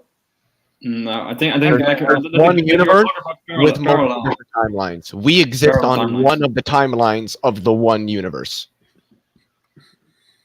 Okay, so why couldn't there be one universe in multiple bubble universes? Because the that's Everettian different. model doesn't make any statements about that. That would be a question for cosmology, not quantum mechanics. I think like inflation has more to say about it, like infinite inflation. Eternal inflation? Yeah, Oh, eternal inflation, yes. it's possible. I don't think that there's other universes out there. Mainly because of Occam's razor, there's no reason to assume that they are, and at least currently they're unfalsifiable, so they're not even scientific. But luckily, not luckily. I guess, fortunately, reality doesn't give a shit about yours and mine opinion. It just exists. Of course. And from how we've been capable of measuring it, there aren't other universes out there. Which is why almost everybody in cosmology accepts that. Yeah, just wait until the theory that's not even wrong is proven. I'm talking about string theory, obviously. String theory isn't going to be proven. Number one, because I'm science joking. doesn't prove things. Number two, because we already know about half of it. Leo, you want to learn how to take a joke. Well, there's a lot of promise for string theory, but we'll see how far. A lot of problems with string theory. Yeah, I know. Well, there's a lot of promise for it as well, though. Well, there's a lot of problems with loop quantum gravity. There's a lot of problems with ADS-CFT correspondence and other gauge gravity dualities. There's a lot of problems with all of them. Not a single one is going to be true in full, and can't probably even not make even a true in joke around part. Leo. True in like fractions of it. Well, note to self: And don't make jokes around don't Leo. you make jokes in the science corner here. Yeah. See, that's a good joke that I just did. The jokes fly. Uncontroversial. These jokes, yeah. Uncontroversial jokes. Yeah. Damn. Okay, Maddox is having it where? I haven't seen it yet. What is he having? What? He's having another after show tonight. An after show to the after show last night? It's probably an after show for Sal's debate that he's having with. Oh, that would make sense. Hey. Yeah, but it's not on his channel yet. I don't know why. She probably I doesn't. still find it funny how a casual chat with Otangelo warranted an after show for Maddox. Well, because Maddox wants to bloviate about how little he thinks Dr. Dan knows to make him feel good about how little he actually knows, being intimidated by the fact that Dr. Dan knows infinitely more in a single fucking fingernail than Maddox will in his entire life. He just sees every time he sees Dr. Dan or hears of him, he sees red, and he starts an after show. Why can't Maddox just read papers like Speed? Well, like Speed, go into bankruptcy like Speed. Stop buying books, Jesus. After the whole Nudibranch confrontation, I just imagine Maddox muted his mic and he sat in his little chair and patted himself on the back, saying you beat him. It doesn't matter what the others say, right? He can't hurt you here. I'm not sure if Maddox is trying to popularize the notion of being an internet redneck, but if he is, he's doing a good job of it. By the way, just for Andrew in the live chat, it's not worth it to try that with Otangelo. I've corrected him on that probably 6 or 7 times, and he still keeps making the same statements. What statement? Well, Otangelo is saying that the universe had a beginning and all the evidence points to that, when literally no evidence points to that, because we don't have any evidence about the earliest moments of our universe to say whether it has a beginning or not. All we can say is that there is a point that we can go back to, at which point all of our physics fails. If you want to talk about what happens before that, I could say that some magical fairies had sex with some giant unicorn, and they ended up shitting out ice cream that then converted into the universe, and that's just as viable as anything else because nobody knows a goddamn thing prior to that moment. Otangelo likes to refer to a theorem. Leo, no offense, but creationism makes more sense to the garbage you just said. No, it doesn't. Again, Okay, you have to remember that Otangelo thinks that feelings that he has are evidence. Like Wait, feelings. well, hold on here. He said, how did the transition occur from high entropy to low entropy? There was no transition from high entropy to low entropy. The universe was in a low entropic state. That statement just doesn't make sense. It reeks of ignorance of cosmogony. Yeah. That was like, like And how do you know that was it? If you were to go ask any physicist, like Sean Carroll, who said this in I don't know how many fucking videos and debates and discussions, nobody knows why the universe was in a low entropy state. There might not even be a why. That might just be the way that it is. Wait, hold on. If you Yeah, but that seems kind of universes exist, how do you deal with the fine-tuning constants? Well, the constants aren't finely tuned, so that's not a problem that I need to deal with. I explained that all the other day with the localities. That basically there's one vast cosmos. Wait, hold on here, Otangelo. How do you know that the universe had a beginning? Do you have a theory of quantum gravity? Because if you do, I'd like to see it. He likes to point to a theorem like the Borde-Guth-von-Langton. I have never heard him mention the BVG theorem, which still doesn't posit an absolute beginning. It just states that the inflation had to have a beginning, that you cannot extend the expansion of space-time infinitely into the past. It doesn't state that you can't extend space-time infinitely into the past. Checkmate. So Otangelo was committing, again, an argument from ignorance. Well, we don't know, therefore it had a beginning, and that was God. The thing is, what you have to remember about the very early universe is that those timescales are governed by quantum mechanics, and because of how quantum mechanics describes time at a fundamental level, it's very difficult to speak about causality. Because quantum mechanics is a statistical theory of motion. The thing with the Kalam argument relies on like Aristotelian mechanics, when something moves, it has to be moved by something. But of course, Newtonian mechanics says like moving can just be eternal, like it can just go on forever and ever. Yeah. Time in quantum mechanics is not something that things happen within. It's actually a property of things like momentum or position or energy. And that's why time is different in quantum mechanics than it is in our everyday experience. And in fact, it is a property contrapositive with energy as momentum is contrapositive with position. Also, he makes the false dichotomy of like, if it isn't, if it doesn't have a beginning, it's eternal, but it's not a dichotomy either. Like you think, see? Interesting. Gedson. Sorry, I can't pronounce her name. Moving stuff. If the universe were eternal, we would be in a state of heat death right by now. No, we wouldn't. We don't know that. There could be different phase transitions. We know how thermodynamics works in our universe, but that doesn't mean that's how it always worked. Thermodynamics probably behaves drastically differently, as almost everything probably does, at the earliest moments of the universe's evolution. Oh, stupid Well, horse. if you accept an A theory of time, it seems like the universe had to have a beginning. Yeah, but we already know the A theory of time isn't true. By the way, I'd like to point out, if I remember correctly, Stupid Whole Energy has a physics degree. I could be misremembering, but... Well... That would explain the energy. To me, like, if I'm not mistaken, like saying that, if it doesn't have a beginning, it must be eternal. But I don't think that's Leo, why do you Leo, right? I don't have a position. But why do you think that the B theory of time? Well, I don't think that it is. It is true. It's 100% true because all of our observations indicate it, such as our GPS satellites. If we didn't consistently correct for the special relativistic effects of not really time dilation, but the opposite of it. Clocks tick faster on our GPS satellites than they do on Earth. And if we didn't correct for that over the course of 24 hours, your coordinates would be off by about 7 miles. This directly refutes the concept of there being an absolute moment of time, which is necessary for an A theory. That's not... I don't think it's necessary for... Yes, it is, because the A theory states that right now is absolute across reality, that it is an objective moment that everything experiences right now.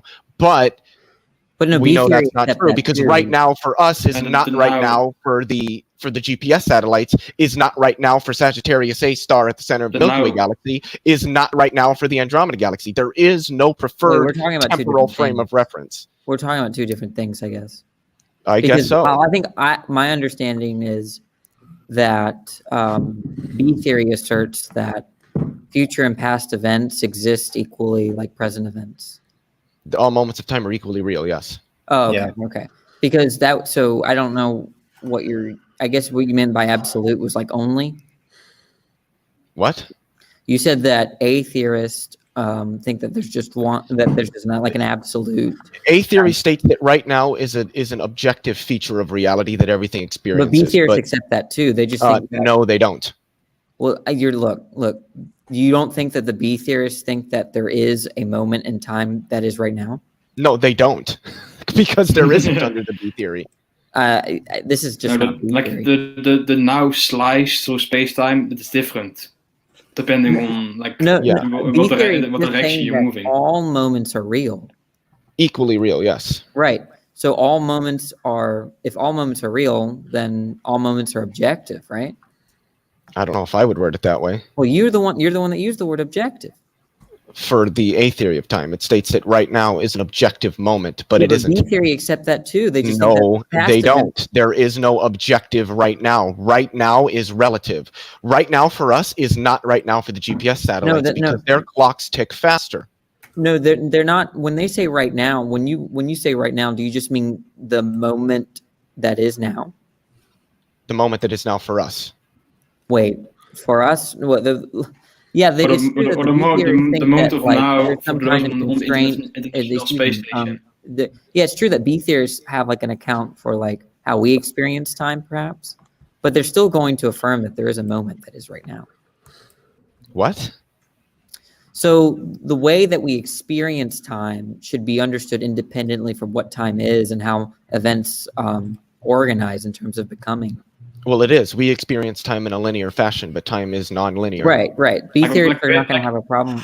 I think you're confusing. Like B theorists don't like they do think that we are experiencing a now, but they don't think that the moment we are experiencing now is any different or any more real than any other moment. Yeah, which means that there isn't actually a right now. We experience a right now, but there actually isn't one. Okay, but that's not true in the A theory. In the A theory, there actually is a right now. In the B theory, there is no right now. Does anybody see the problem here, or is it just to me? Okay, you guys, hang on. Did you what he's saying is that in the back? What you would call right now is eternally drifting into the past, or it's eternal, or is eternally exist, or something like that, right? Speed, can you hear me? I can. Can you post this? Can you post this article that you're doing on the side? Otangelo posted it, but it's a PDF from some site that we probably scroll up. I want to see where it's from. Here it is. I found it. Okay, yeah, you're gonna have to search for it. I love this website. I can't say the name, but I love it. Yeah, definitely Eternal Cosmos. Anyway, so they're talking about like without looking at that, Pornhub is not the official sponsor of this channel. Yeah, it's not Pornhub. You goddamn fucking. Oh, it's RedTube. Okay, the Bang Crunch model. Big Crunch. Bang Crunch. I don't know what that is. Can you see it on the screen? Is that supposed to be like a version of the conformal cyclic cosmology? Which they're talking about all kinds of bubble universes that were a bubble, and I think Otangelo's point was that there was a start to every one of them, but that doesn't really mean there was a before to every one of them. It's just they're all branching off. I don't know what the hell. I have to read the article, but I mean it doesn't back up his bullshit that they're having. I mean, what is he saying? That blue bubble here is God? The blue bubble caused the pink bubble, which is our universe down here? Yes, the blue bubble is God. God exists. Otangelo, I believe, my brother. The big thing here is I actually personally hold to the idea that the universe does have an absolute earliest moment. It's just that we don't know that with any level of certainty because we have no physics to tell us that. So when Otangelo states the universe must have a beginning, what is he basing that off of?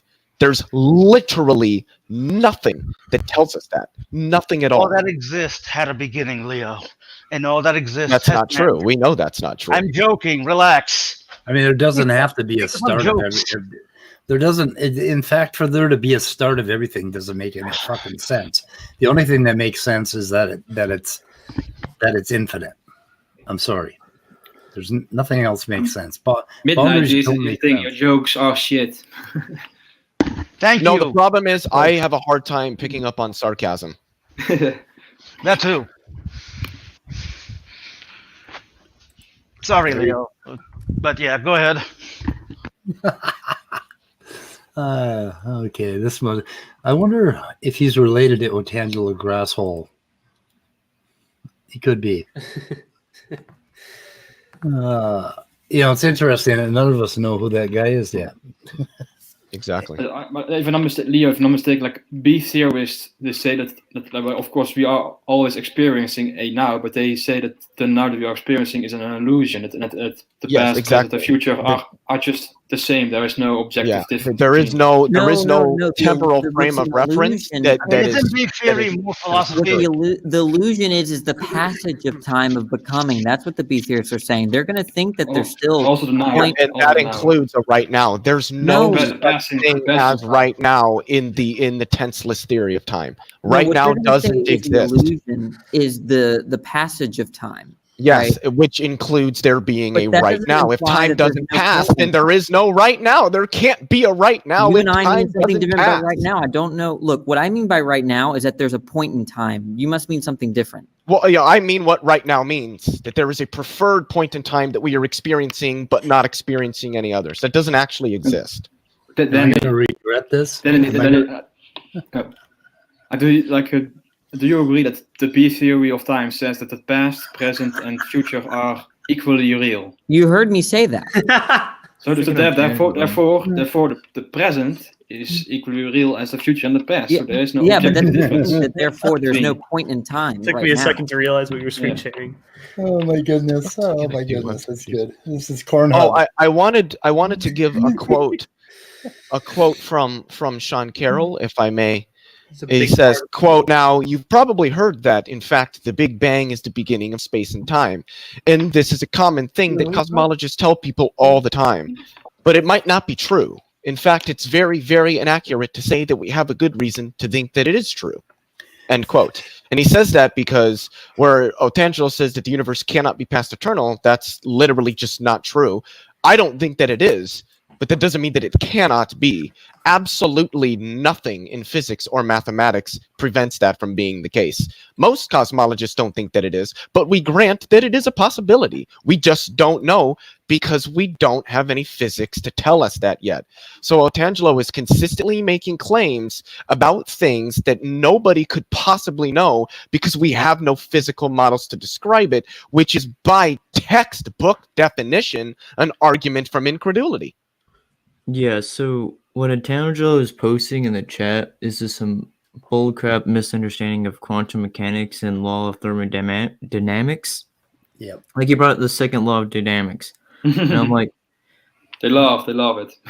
it's I guess they don't understand what probability means in the law of thermodynamics. It's not F equals ma is a very well-known equation, but it's not related to thermodynamics. Yeah. But like I forget which book, but I read a book where they made an analogy of like if you had all the energy, you could represent it as a complete deck of cards, like in order from like spades, 1, 2 kings, whatever. And that's like absolute order. And you shuffle around, it's a little bit disordered. The probability of going back to the original state. Is he also breaking up for you, or I don't know? Yeah, he's a little muffled, but I can understand what he's saying. Shit, what the fuck? What? I did want to comment really quickly. Andrew words it perfectly here. The Big Bang isn't the beginning of the universe. It's the end of our understanding of it. That's exactly what it is. It's very good. They say that they want to argue that there's a beginning because there's a point that just everything stops. Oh, well, that must be a beginning. No. The problem is This doesn't mean that the universe stops here. Our physics describing the universe stops Also- here. The also, I don't know universe if can you- continue to go on indefinitely. Yeah. We Also, I don't know if you don't know. Leo, I mean- I don't know. Oh, sorry. Okay. The Big Bang, if I'm not mistaken, right, it describes a period of time or an epoch of time where essentially there was, how do I say it? That After inflation. the temperature had dropped to a considerable degree so that you could actually have, I believe at this point, fundamental particles beginning to interact with each other. Yeah. So, That's exactly what I was going to ask. Like, if I'm not mistaken, the Big Bang is now defined as the period after inflation. Yes. Right? If we take t equals 0 as an arbitrary point, let's just say, where there's just nothing before it or no way for us to know anything before it, then you would have, as far back as we can go, the inflationary epoch from 10 to the negative 36 seconds to 10 to the negative 32nd seconds, from 10 to the negative 32nd seconds after t equals 0 to 1 second after t equals 0 is the Big Bang. So the Big Bang isn't actually the beginning of the universe. It's how we describe the earliest moments of it that we are capable of describing, at least with any sort of reason. Classical physics. Yeah. Yeah, because our current models kind of just break down. Something farther interesting we in go this back. article that Otangelo posted: black strings expose the naked singularity. And I really got Those nudist singularities. I mean, yeah. There's no such thing as a singularity anymore. I think. Singularities aren't physical objects. They're what happens when limits in your math tend toward infinity. Yeah, the North Pole is a singularity. Yeah, literally. Block time is kind of a bit to get your head around because Not for me. That we don't have a current model of physics to describe kind of the very extreme conditions, like of the heart of a black hole, so to speak, right? Like the types of energies that are produced at the core of a black hole kind of exceed or kind of border on like the maximum energy permitted by the Planck length, doesn't it? Well, what happens? Singularities in black holes arise because the limits describing space-time curvature tend to infinity. I.e., we can't physically describe this. Essentially, general relativity stops working at those, and we need better math to describe it. So until we have a quantum theory of gravity, we have no fucking clue what goes on inside a black hole, and we have no fucking clue what happened at the earliest moments of the universe. Ooh, and that's the plot of Interstellar. Well, if you can't describe it using space-time, right, what would you describe it using? Well, we can describe it. We just don't have the math to do that yet. The math we currently have, the physical models we currently have, just they don't work past a certain point. Namely, because quantum mechanics and general relativity don't really want to start dating, and we're trying to hook them up, and they're not going for it. They're not taking the bait. They are not. Well, I think the problem is like because gravity is so weak, you cannot actually make any measurement at the quantum level. So, right? I actually don't know That's the all problem. of the technicalities of it. So I just know that general relativity stops working. so far we've been able to combine multiple of the forces. I think the weak force with the electromagnetic force, and then I think the last one is just gravity and the strong force. I think are the last ones. The ones that we've been capable of. So electromagnetism and weak interactions are actually almost exclusively described together under electroweak theory. The only other force we've been able to throw into the mix, hypothetically speaking, we're pretty certain this happens. We just haven't yet reached the energy levels at which we can actually observe it. And that would be incorporating strong interactions into that, which we would get what would be called, what is generally referred to as the electronuclear force. So if you often see in particle physics, SU3 cross SU2 cross U1, that's actually somewhat hypothetical. It works, but we don't know that strong interactions combine, but there's nothing telling us that they shouldn't. We're pretty certain they will. But electroweak theory would be SU2 cross U1. So going back to Interstellar, where does love fit into this? I don't know. Is it also called the God, like the grand unification theory, like with the three forces of like and weak and strong, right, Leo? What? I think the name another name for that, for the three forces, is the grand unification.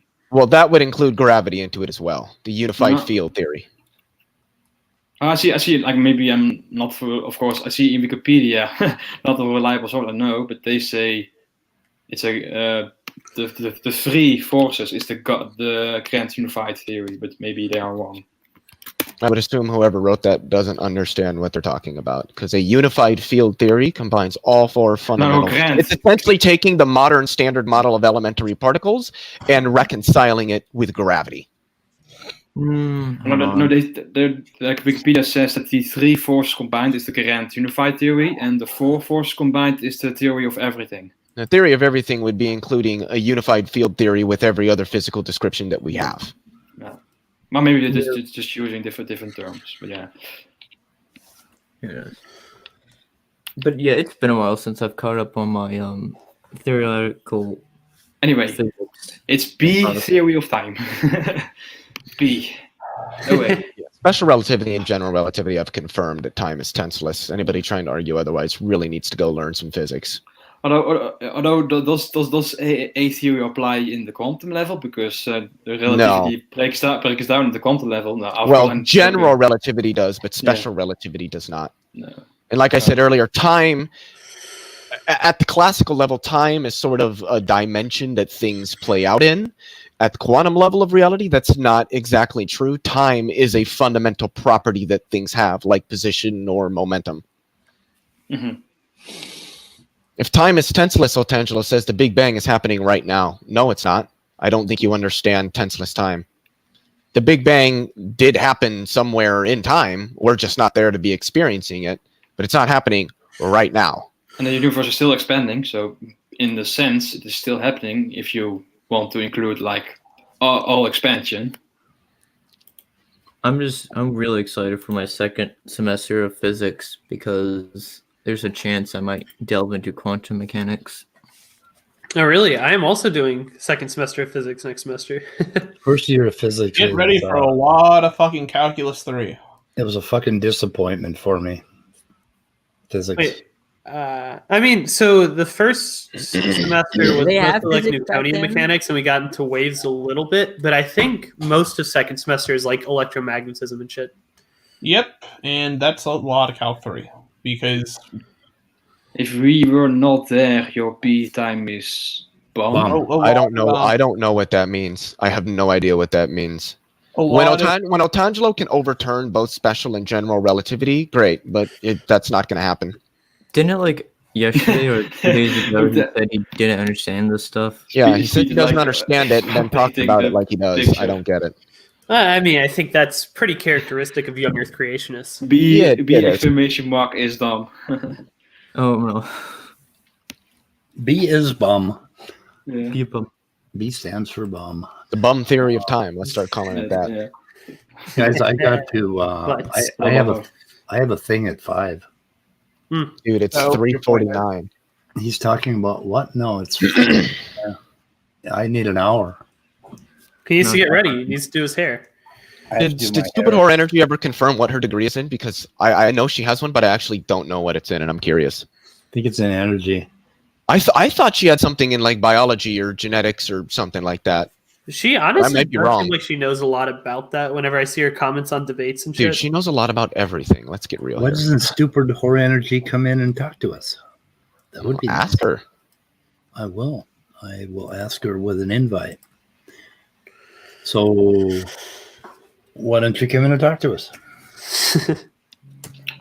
If I'm not mistaken, essentially saying like if the past, present, the future are just equally real, we should experiencing the Big Bang right now, or it's a misconception that where they say, well, if all moments of time are equally real, we should be observing all moments of time happening at the same time, which is just a gross mischaracterization.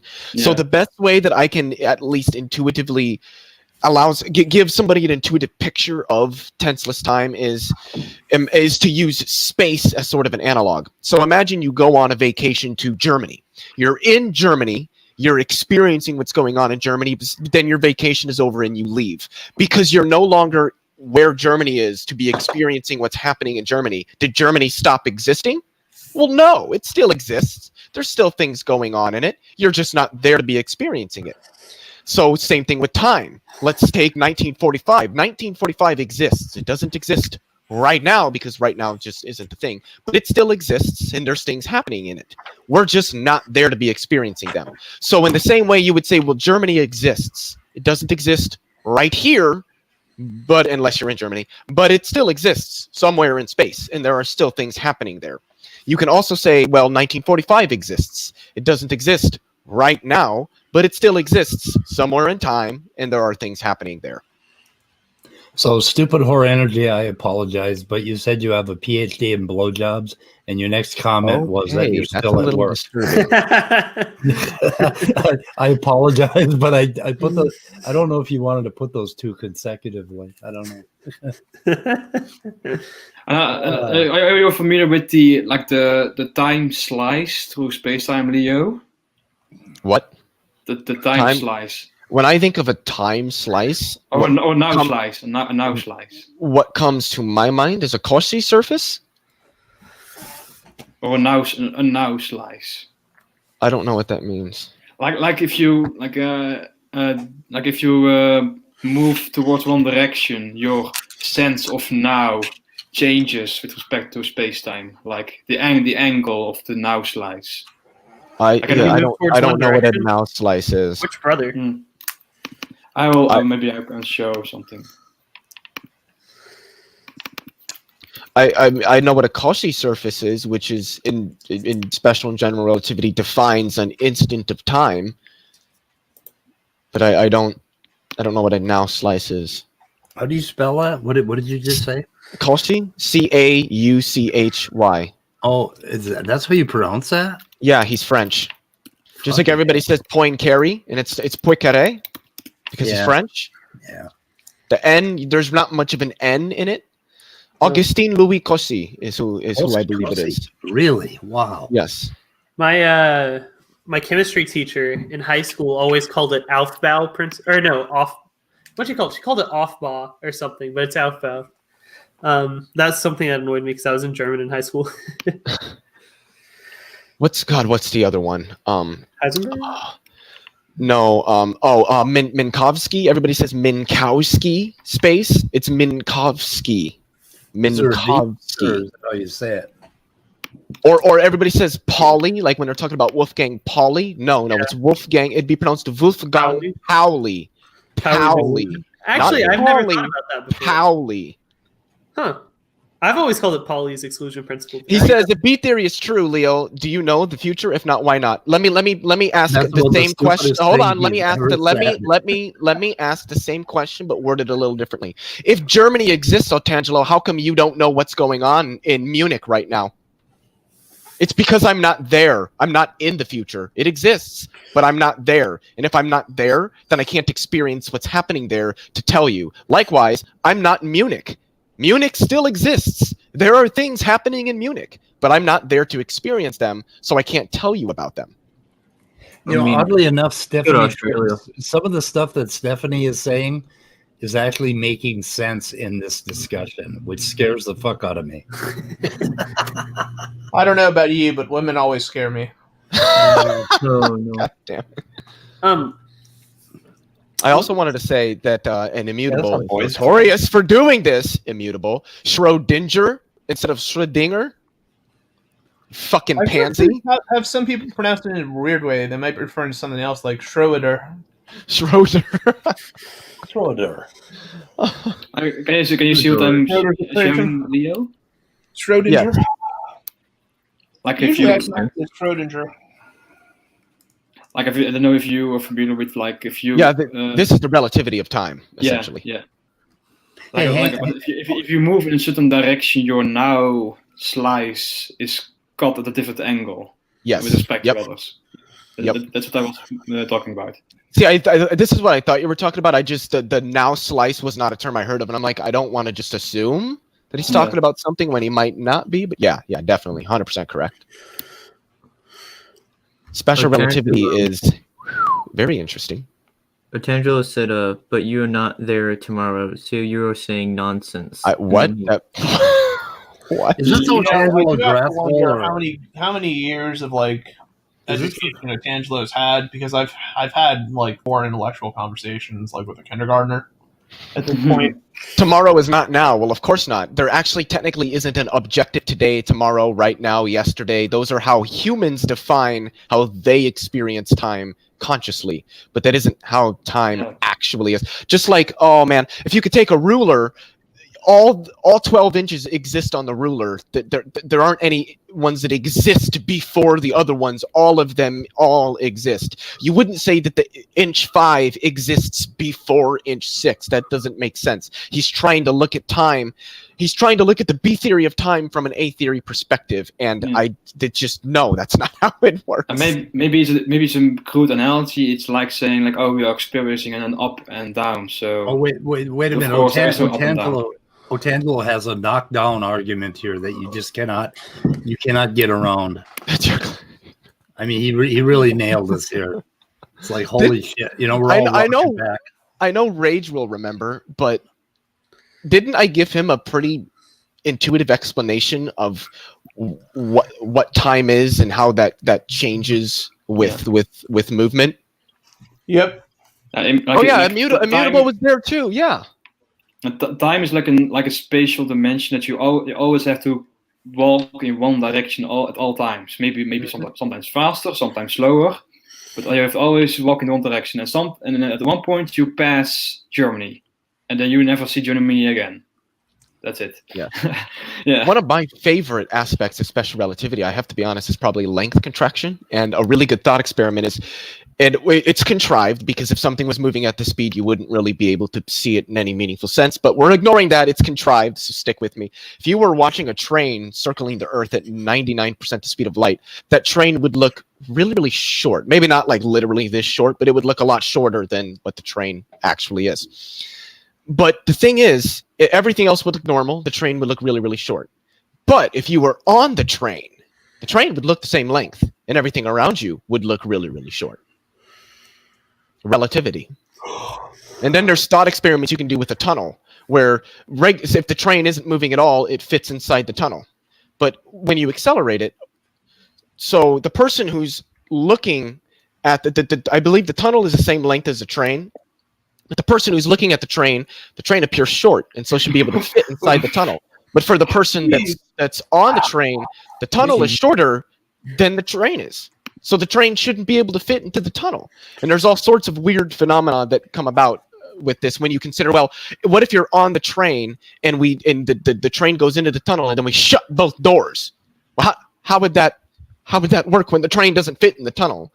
There's actually a video done by like a Eugene Kubrevka Babushka or something like that on YouTube that is really, really good. That actually goes over this. I watched that like a few months ago, I think. It's a mind fuck, but it's really cool. Relativity, Can you show the comment again to Leo? I really hope Otangelo's trolling because what the fuck? I mean, some of the shitty like. How do we know that's not Otangelo? What is?